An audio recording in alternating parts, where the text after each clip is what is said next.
Struggling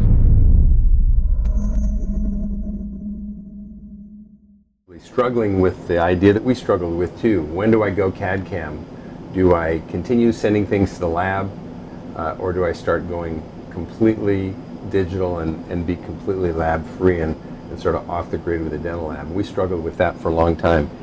And I think the decision was easier when we realized that going CAD/CAM didn't mean we had to go chairside, like a CEREC system or an E4D system, something that was chairside, because we felt that was too limiting.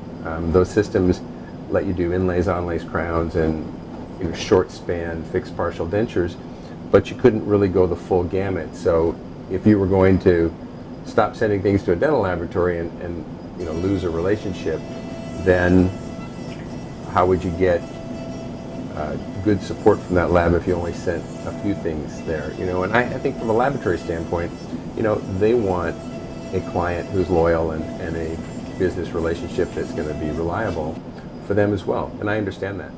And then after a couple of years of sending things to a milling center, our scans, and having the work come back here for refinement and finishing, we took the plunge and purchased the CAM device, the milling device. And for us, it took a while, did some due diligence, and chose Axsys Dental Solutions and the VersaMill 5X200.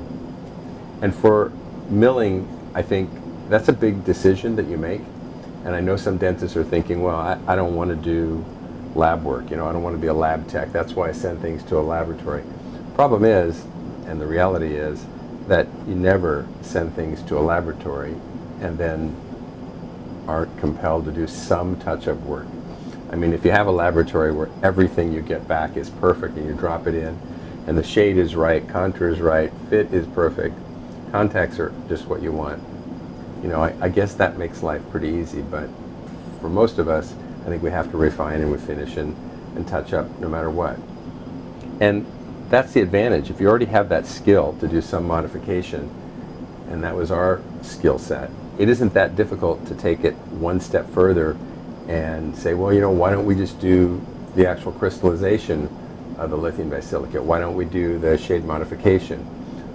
Why don't we do our own zirconia, do our PMMA provisionals, make our night guards, make our abutments, both titanium as well as ceramic, do the titanium bases for screw retain prostheses.